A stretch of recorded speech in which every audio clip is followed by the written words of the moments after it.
Good morning, everyone. Thank you for the invitation. I'm Sakai, Mr. Kloppers. Thank you for the opportunity to speak about AI. I'm unsure about who my audience is, so I just want to get a feeling who of you are teachers and principals. Most of you. So it would be difficult to guess who the others are. Okay, so I prepared for a sort of general audience that wants to know more about policy, what's going on about AI in general. And my talk would be basically to give you an overview of what's going on globally from my perspective, what's going on in Africa, what's going on in South Africa, especially in higher education. I'm from Northwest University, so I know the higher education context. And then say a few things about Northwest and immediate, I think, needs in South Africa. So that's more or less my talk. I hope you will learn something or hear something new.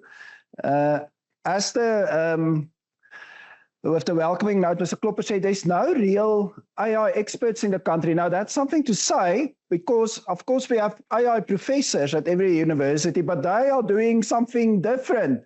You should not talk to them about Gen AI. They will say, no, that's something else. They are doing machine learning and deep learning and all these programming and things that AI anyway now can do. So, so we have AI experts, but since end of 2022, you know, ChatGPT-3 was launched in, and suddenly everybody tried to figure out how to work with AI, especially in education. So I'm one of those people. I'm actually a professor in philosophy, and I've been doing that for the last 15, 17 years, and I've been the head of department of philosophy when COVID hit us, and suddenly everything went online, the assessments, and the university, like all universities in the country, basically said, listen, it's not the students' fault, there's COVID, you have to let them pass somehow, like they did at school level as well. And it was unbelievably demoralizing that students basically copy-paste online stuff and passed. And people hush about it, but it created a huge problem. We know those students and learners, we didn't do them a favor. So at Northwest, we started a community of practice for academic integrity. I was the chair of that, of lecturers who came together and say, what can we do? How should we change assessments? What systems, and we learned from each other, from best practices, and we started the community of practice. We've got a new policy, new principles in place, and then AI hit us, and suddenly we know this is much, much bigger AI, the challenge for academic integrity. And then the university asked me to set up an AI hub at Northwest, beginning of last year. So I'm the director of Northwest University's AI hub. I have to oversee all the AI things at the university, teaching, learning, research, training, education policies, all of that. And the most difficult thing is still academic integrity. We struggle a lot. We have things in place, but I'll show you now what's going on there. So that's my entry. I've learned a lot about AI now. I'm sitting with IT, the IT department, so they check me if I play with tools that have security risk or things like that. So I learn from them. But I work every day with lecturers, professors, students, with problems, people cheating, things like that. So that's my background. We have a website. If you just on your browser, you can do that. I know most of you multitask, answer emails, whatever. So do that if you want to. Just search AI at NWU. It will take you to our website. We have a lot of resources there. We have a toolkit for lecturers that teachers can use. It's free, it's available. It's some of the best tools for teaching, for research. If there's time in the end, I can quickly show you, but just in your browser, AI at NWU, we've set up the website. Our AI policy is there. We're the only university in South Africa, in Africa, who has an official AI policy. We have guidelines, Senate rules, we have declaration forms. There's a lot of information you can just use there. So that's who I am. What's going on globally with AI in the higher education sector, which immediately affects, of course, schools as well. So I attended a few conferences end of last year. It's a nice part of my job. The university want me to be informed, so they sent me to attend, but I also present, so that's nice. I also hear what people think about what we are doing. So there's a Digital Education Council for universities end of last year in Hong Kong. The main speaker said, basically, we are insufficiently uncomfortable in education. We carry on as if nothing changed, but we are fundamentally challenged by AI. Suddenly, we know with Gen AI, things can be created that humans could never create it before. It's much, much bigger than we anticipated. Previously, only people could write text and good arguments or make music or videos or images or argue or make decisions or things like that. But AI can do it so much better. It's like playing against a chess computer. So the question more and more came to the fore, why are we still teaching students, giving them degrees? What are the value of those degrees? Student asked me the other day, lecturer asked me, when will the students realize we at universities are busy with a scam? Because we let them pay a lot of money, we give them a degree, and that degree can anyway, though, I can do much better. So you see, we are insufficiently uncomfortable. The leadership are carrying on with the normal day-to-day tasks, but the curriculum, our outcomes, everything needs to be revised. The keynote there made the point that education is the first industry to be fully disrupted by AI. And that's not only universities, it's everything about education. The degrees are questions, as I just said. Cheating is getting worse and worse, and research integrity is a new thing that are challenged, because with research, nobody can put you there and you watch them to write the exam. They do it somewhere and they can do it with any AI tool, which is good because it can improve the research, but it's also bad if they don't use it correctly.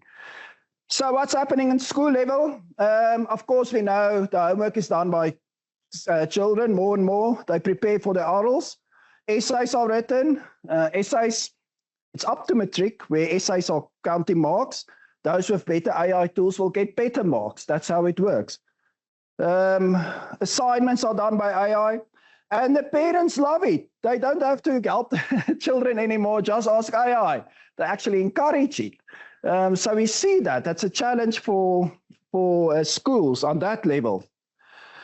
Let me say, it's impossible to predict what AI will do to us as education sector. When the 4T model was developed as a motor car, cities change, the way we interact with each other change, speed of everything. So in a way, it's more than just education. The whole landscape will change, and it's impossible to predict. We see that on school level already, mathematics, literacy, all those things are challenged by the use of AI. I presented in Johannesburg the other day. Some of you were there, and a teacher came afterwards to me and said, listen, no, this was at a school, a big school in Pretoria. I said, listen, I'm teaching mathematical literacy. Is that what you call it? He said, but the students are just getting dumber because I give them homework, they come back with perfect answers because they just did it with AI. Well, what should I do? What should I do? Because you don't have time in class to let them do the exercises. And if they're back at home, they just ask AI to do it. And I think that's true for all subjects. So I said, listen, the only thing I think we can do at this stage is to say schools should be 2 hours longer and let the children do it there under supervision. So I'm glad somebody is nodding their head and not throwing me with stuff, but I can't see other way to do it, because AI can do everything. They just take a photo and they ask AI to do it. Previously, AI couldn't recognize photos. There's no way to get an authentic assessment or something that will say students cannot use AI for. That's becoming impossible. Personal opinions, things like that, AI can give you that. So we know in higher education we need to make changes. We have to reimagine universities to at least see where we can really help students to gain something from the education we offer. What we see now, universities are becoming much more outcomes focused. It's not more about going through the curriculum, but they're changing the whole curriculum to think more about the outcomes and then work back in terms of assessments and everything. That's actually how we should do it, but now we're more forced to do it to see if we are reaching those outcomes. On school level, I didn't expect it, but I was in another presentation and a psychology education expert said, why are we still teaching children to read and write and do maths? Why are we still doing it? Because AI can do it. Now, I thought now at least at school level, you should teach children to read. I say you agree. But she argued, listen, children anyway talk to their phones. The phone talk back. You can do maths. You don't have to write. You don't have to read. It's just a talking thing. So why are we frustrating people to still read and write? Now, I don't agree with that, but you can see the sort of voices or directions people might take, or what's going on in the AI world. And you know it from your, especially primary school children, they can't write, they can't spell. How do they use a phone? They talk to the phone, ask whoever an answer. So that's a challenge. And of course, I think what we do at universities, we test now more processes instead of the final product. Think about a master's degree or PhD. If you submit a PhD and you can write a PhD with deep research in half an hour, an excellent PhD, you can submit it. Now we have oral exams, some universities, but you can ask AI to train you to succeed at oral exam, to be a day practice. And then you get a PhD. But if some examiner pick up, you used AI for that PhD in the end, you might fail.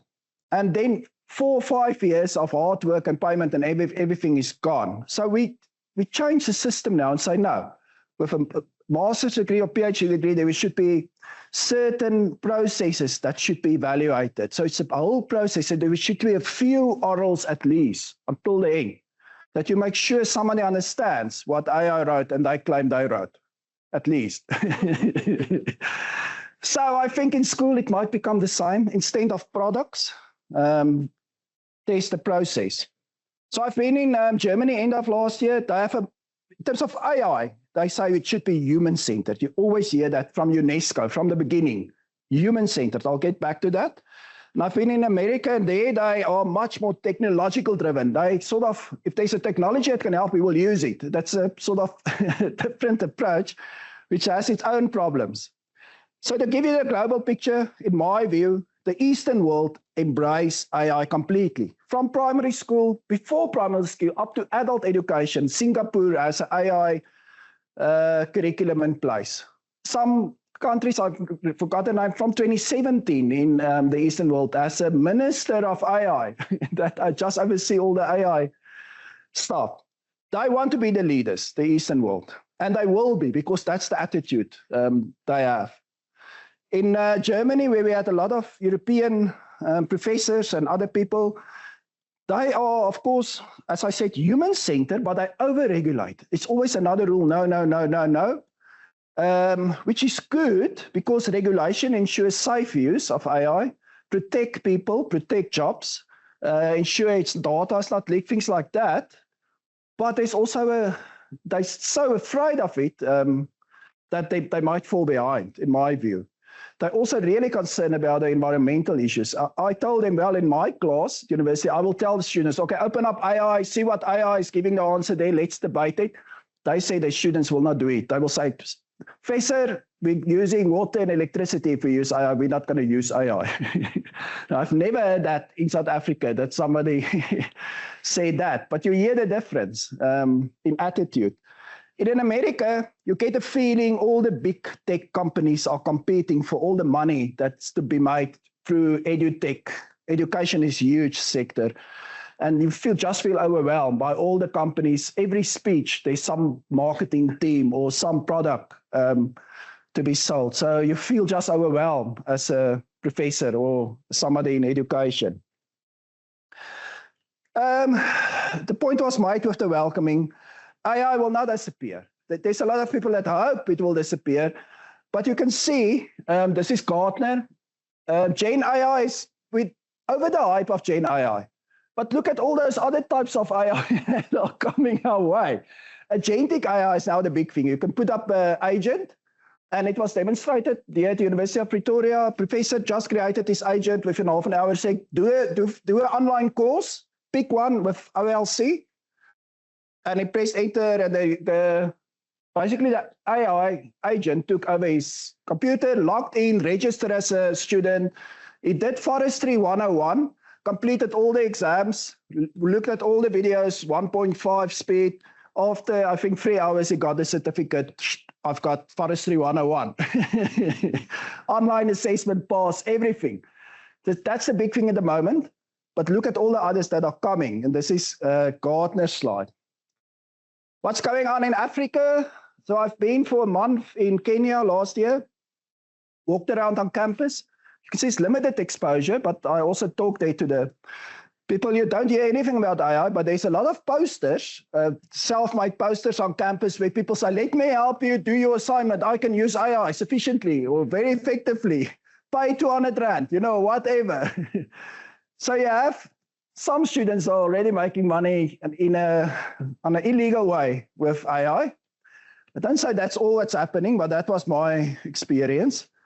The challenges in Africa, of course, are, and we know it, infrastructure, internet access, electricity, devices, the cost of data, and I don't think Starlink will come soon.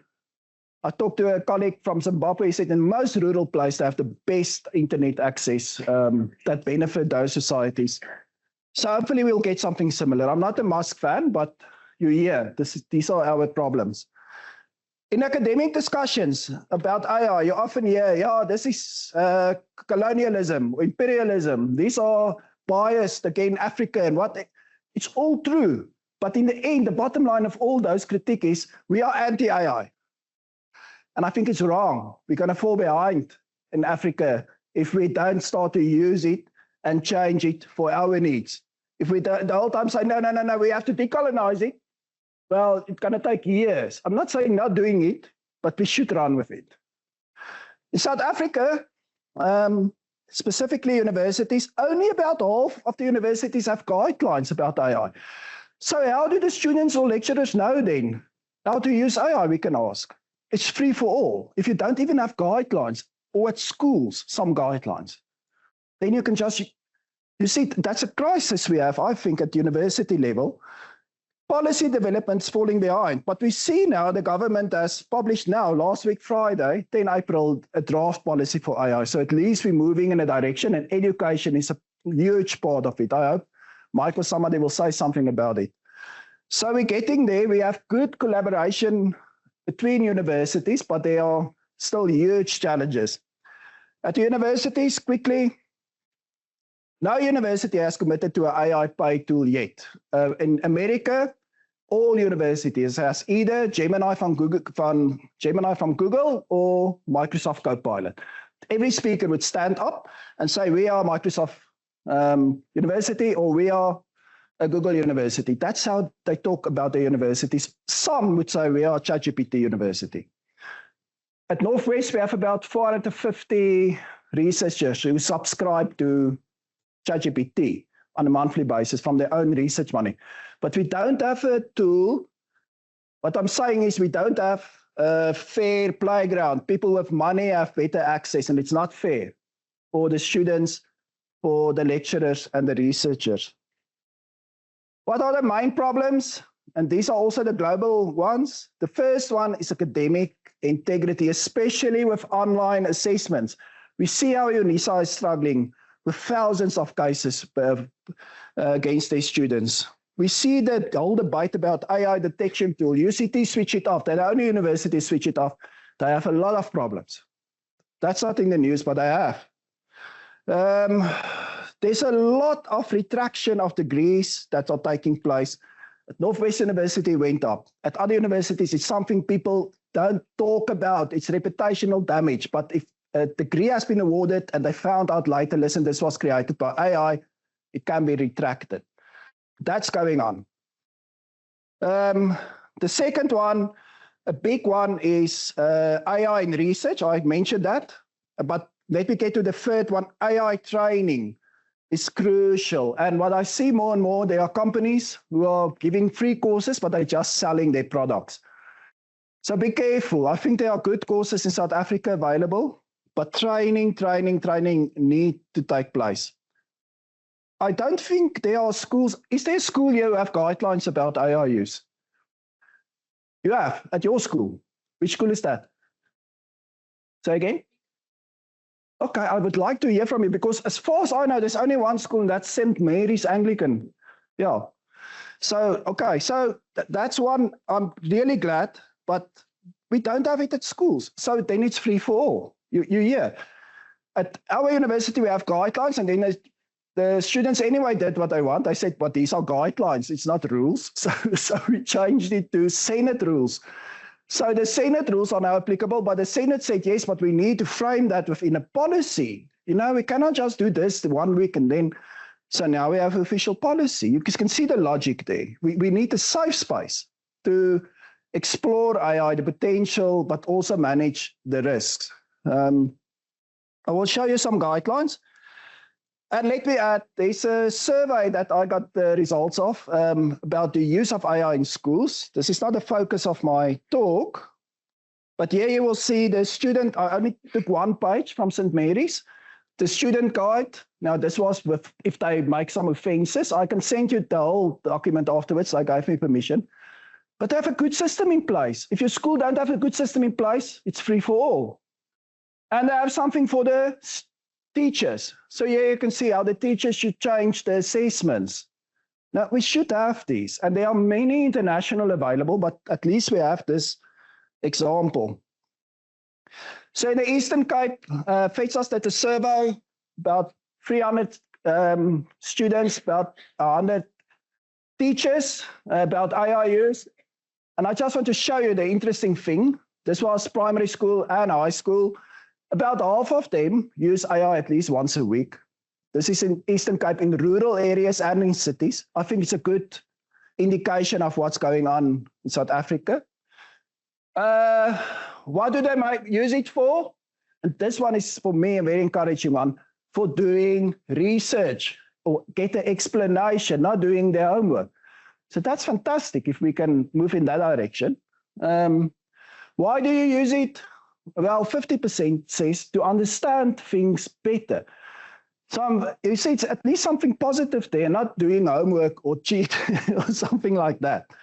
So we need more data like that to plan further.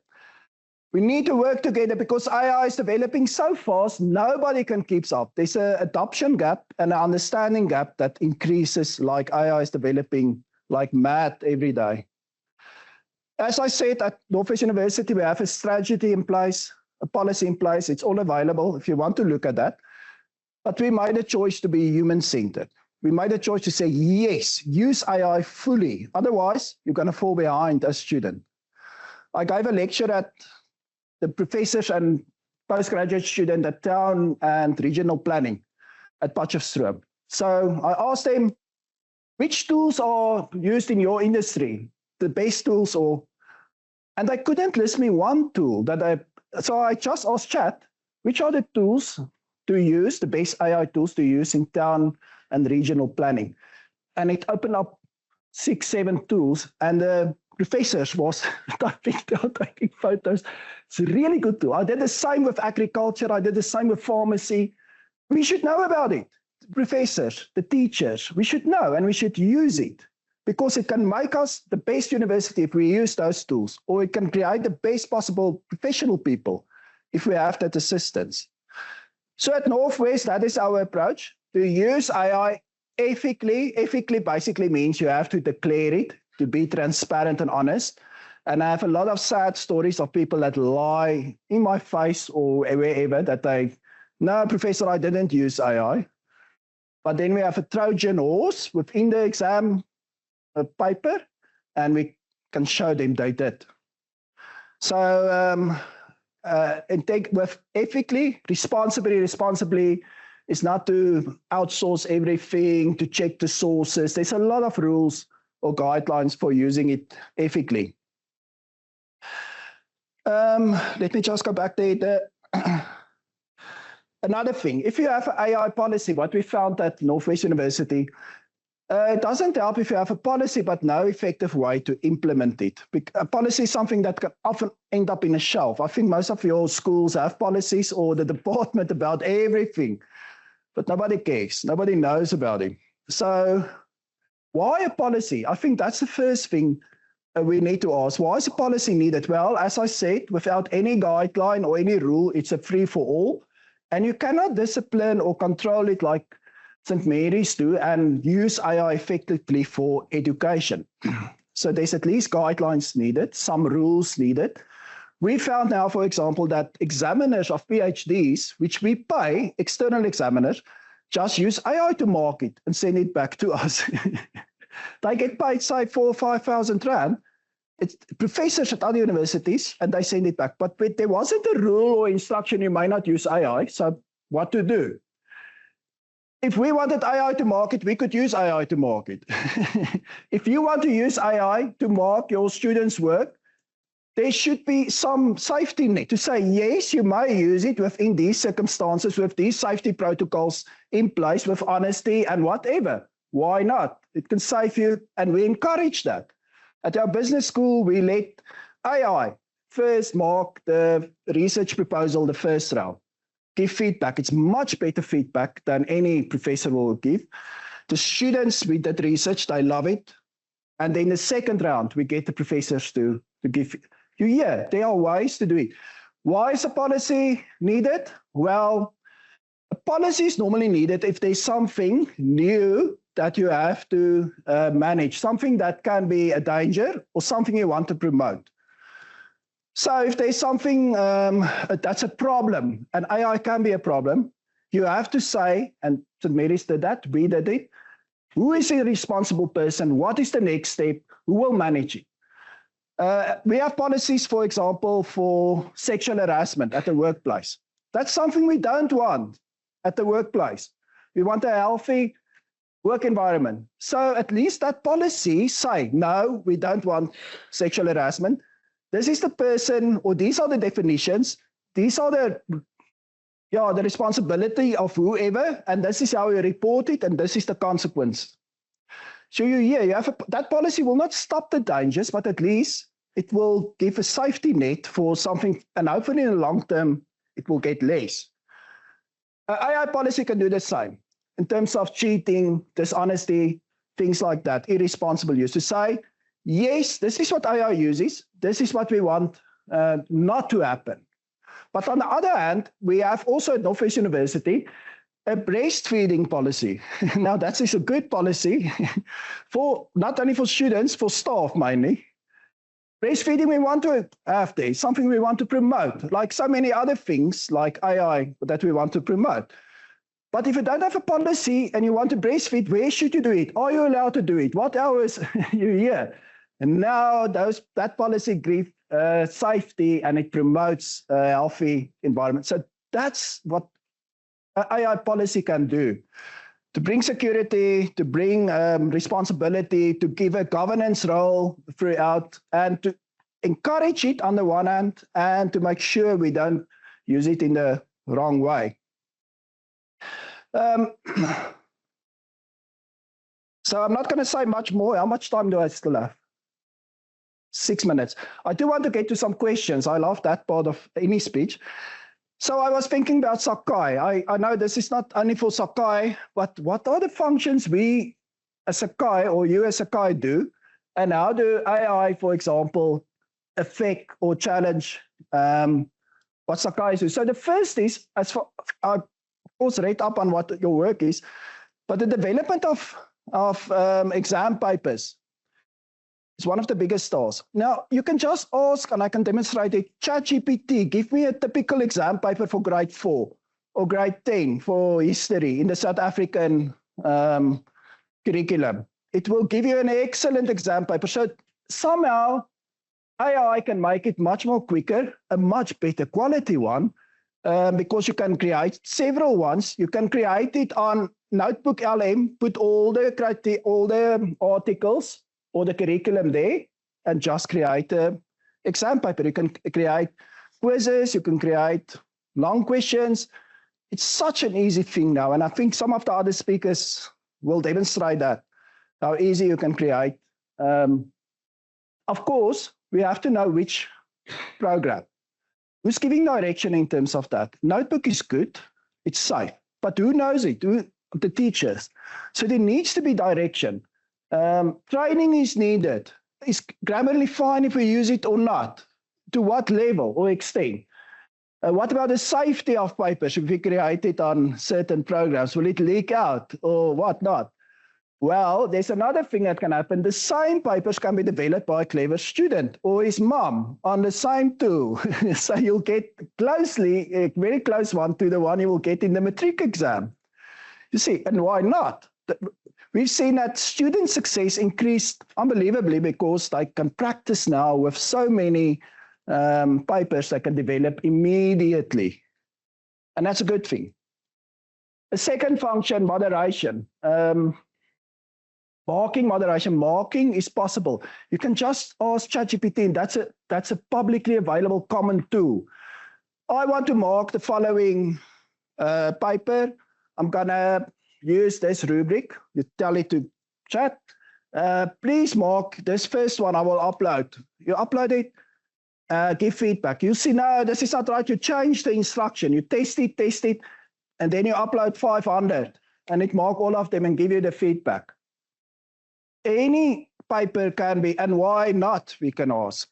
The rule is honesty, ethically, use at Northwest University, and responsibly. It's not a way of not doing your work, it's a way of doing your work better, should be the principle. But again, moderation of exam papers can be done through AI. You can develop it on one, moderate it on another. It can, or at least, that's my point, at least some subjects should start to experiment with it. But if you do it and some parents are complaining, or the school board, you might be in trouble. So again, that's why some policy or guidelines are needed to help you as teacher. Training is crucial, and training is taking place more and more. Of course, the problem of AI is every week there's a new AI tool. But if the training helps you to understand the principle, and you can all practice that now, ask Chat or Copilot of Gemini, which tools are the best to use in my subject for that grade? We'll get a few tools. Next week, it will give you other tools. And then you start to experiment, start to play around. So training is not you sit here, you get a certificate, now you're fine. Training is rather self-help, know where to start principle that people need to understand. And then, of course, my last point, I just want to make that framework is definitely needed. But of course, the responsible people and persons should be clear where to manage this and how to manage that.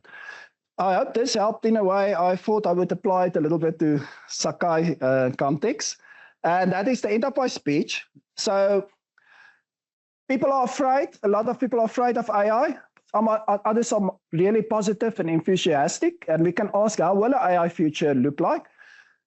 I think the answer to that is if we do not take control ourselves of AI, it will take control of us. We will become data points in terms of the algorithms where they market something or they manipulate people, because AI is ideologies that's communicated. It's not objective scientific tools. You know, if you ask Grok, who's Donald Trump, he will say, yeah, he's a hero. If you ask DeepSeek, he will say zero. It's not a scientific tool. So we should take control of it, know about these things, use it critically, use it to help ourselves. I think that's the principle. It's in our hands. We should not be in AI's. And I think then we have a future that might be bright. Let me stop there. Thank you.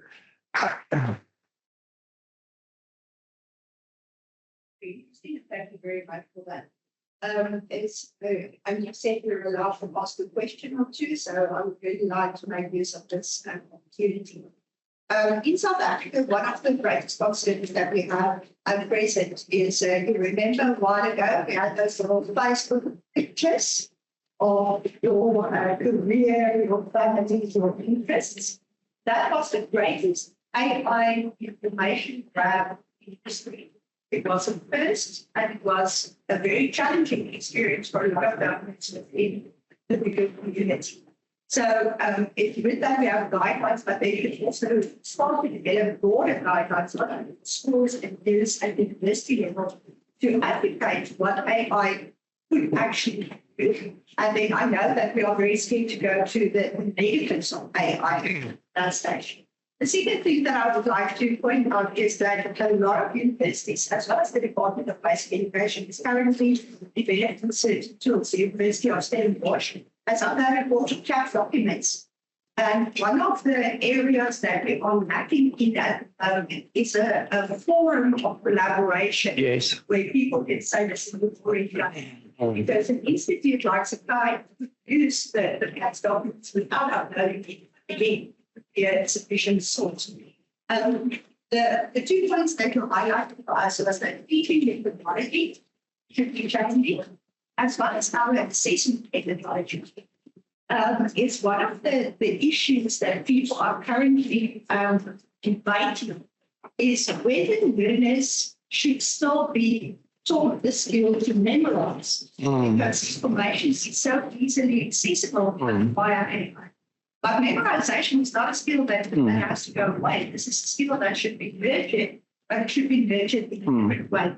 And that actually brings me to the point is, if we have to really do assessment methodology, should we also be developing taxonomies using AI in the way that we not only teach, but learners learn? Because we have a paradigm shift coming in. Okay, yeah, I like all the questions. At least I feel I'm on the right track with my presentation. So the first point, there are fantastic programs that encourage and train students, teachers for the positive use of AI. There's a website, Being Human with AI, beinghumanwithai.org. It's an American site, but it's a curriculum already from grade 1 to K1 to K12, where you can click and it teaches those children how to use AI ethically, responsibly. It's really fantastic. We don't have to develop it ourselves.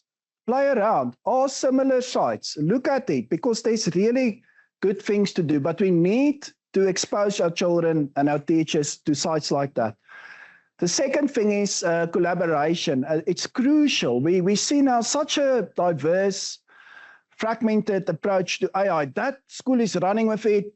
That one don't even know about AI. You see, and it's unfair. There should be collaboration. There should be best practices. There should be guidance for curriculum redevelopment, for assessment planning or changing of assessment.